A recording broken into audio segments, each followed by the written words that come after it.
The morning the empire should have burned. It went silent instead. No swords clashed. No blood touched the ground. And that was what terrified them most. Dawn broke slowly over the capital. A pale, cold light spread across the palace roofs, as if even the sun was unsure whether it should rise. The court officials arrived early that day. Too early. No one had slept. No one dared to. Because the night before, the emperor had summoned the generals. All of them. Men who commanded armies. Men who had crushed rebellions. Men who had once decided the fate of emperors. And yet, none of them left the palace with their pride intact. By sunrise, the first decree was announced. General Han had resigned. The court froze. Whispers spread like wildfire. General Han? The man who held the northern armies? The one who once threatened to march on the capital itself? Resigned willingly? Impossible. But before anyone could speak, another decree followed. General Wei had also resigned. Then another, and another, and another. One by one, like falling dominoes, the pillars of military power collapsed. No arrests, no executions, no accusations, just silence. The officials stood in shock. Some trembled, some looked toward the throne, as if seeing it for the first time, because at the center of it all sat Emperor Sung, still untouchable. His expression did not change. Not when the decrees were read.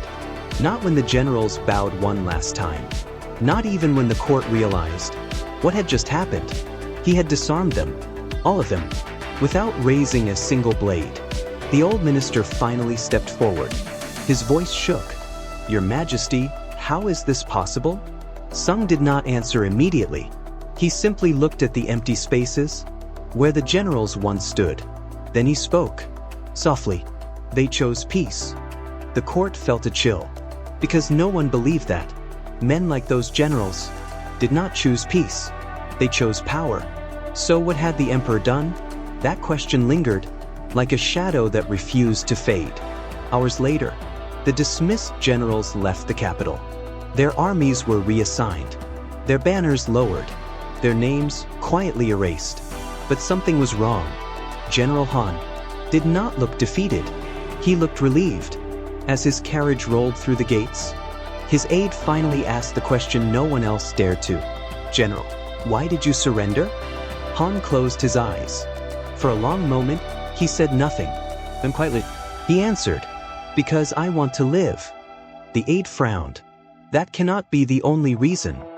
Han let out a bitter laugh. "You did not stand where I stood last night." The memory hit him. Hold. The throne room. The silence. The emperor's gaze. Sung had spoken very little, but what he said cut deeper than any blade. "I know your armies. I know your men. I know your families." Each word precise, measured, unshakable. Then came the final sentence. "If you stay, you die." No threat, no anger, just truth. Han opened his eyes. His voice dropped to a whisper. He already won before we entered that room. Back in the palace, the court struggled to regain its breath. The power balance had shifted overnight. No war, no rebellion, just control, absolute control. And that frightened them more than chaos ever could, because chaos could be fought. But this was something else. In the inner chambers, a woman stood behind a silk curtain. She had watched everything, heard everything. Lady Mei, the emperor's closest confidant, and perhaps the only person who understood him. She stepped forward slowly, her voice calm but careful. "You've taken everything from them." Sung stood by the window, looking out at the quiet city. "They still have their lives." Mei's eyes narrowed slightly. "And you believe that is enough?" Sung turned to her. For a brief moment, something flickered in his eyes. Not cruelty, not pride. Something deeper. "They believe it is." Mei studied him, long and hard. "You didn't defeat them." She paused. "You made them surrender to themselves." Sung said nothing, but that silence was answer enough. Days passed. The empire began to breathe again. Markets reopened. Farmers returned to their fields. Merchants smiled once more. For the first time in months, there was peace. But it was not a warm peace. It was cold, controlled, fragile, like glass, ready to shatter at the slightest touch. Then came the message. From the south, a sealed scroll, marked with defiance. The court gathered again. Tension returned instantly. The messenger knelt, his voice steady, but his hands trembling. A message from King Lu. At the name, the room stiffened. King Lu, the last ruler who refused to bow. A warlord, a survivor, a man who had outlived every emperor before Sung. If anyone could challenge the throne, it was him. The scroll was opened. The words were simple. I do not kneel. Silence. Heavy. Unforgiving. Laughter. But it was not joyful. It was nervous. Because everyone understood what that meant. Well, again. Sung read the message twice. Then folded it carefully. Prepare the army. No hesitation. No anger. Just certainty. Later that night, Lady May found him alone. You expected this. Sung nodded. He would never submit. May stepped closer. Then why remove your generals now? A dangerous question. Sung looked at her. Because I don't need them. The air grew heavy. You plan to fight him alone? A faint smile touched his lips. Not alone. Meanwhile, far to the south, King Lu stood on the walls of his fortress. The wind howled around him. A messenger approached. The emperor has accepted your challenge. Lu smiled. Good. His grip tightened on the stone railing. I was beginning to think he was afraid. But deep down, something felt off. Too easy. Too quiet. Back in the capital, rumors began to spread. Whispers in the streets. Murmurs in the markets. They say the emperor controls minds. They say he sees the future. They say the generals didn't resign. They were broken.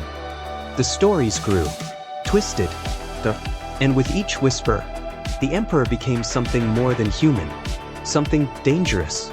In a hidden chamber beneath the palace, a figure knelt in the shadows. A spy, one of many. He spoke softly. The generals are gone. The court is under control. The pause. But the people are afraid. From the darkness, a voice responded. Good. The spy hesitated. And King Lu. The voice chuckled. He is exactly where we want him. Back above, Sung stood once more before the throne. The court watched him differently now. Not with doubt, but with fear. And fear was far more powerful. Lady May approached quietly. There's something you're not telling me. Sung didn't deny it. There always is. Her eyes hardened. This isn't just about King Lu. Silence. Finally, you're right. He turned to face her fully. This isn't about him at all. A chill ran through her. Then what is it about? Sung stepped closer. His voice barely above a whisper. Control. Far away, King Lu prepared his armies. Thousands of soldiers. War drums echoing through the mountains. He raised his sword. This war will decide the fate of the empire. His men roared in response. But as the echoes faded, a single thought crept into his mind. Why had the emperor made it so easy? Back in the capital, the gates opened. Sung's army began to march. But something was strange. There were fewer soldiers than expected. Much fewer. The people watched in confusion. Is that all? But Sung did not look concerned. Not even slightly. Lady May stood at the gates as he prepared to leave. You're risking everything. Sung mounted his horse. No. He looked back at her. I already won. The gates closed behind him. And as the dust settled, Lady May felt it. For the first time, since all of this began, she was afraid of him. Because she finally understood. The generals were never the real threat. King Lu was not the real enemy. It was never about land, or power, or rebellion. It was about something far more terrifying. Something no one else could see. As Sung's army disappeared into the horizon, the whispers grew louder. He's not fighting a war. He's ending something. Somewhere, In the shadows of the empire, someone smiled because they knew the truth.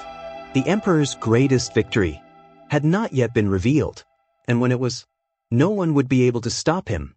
To be continued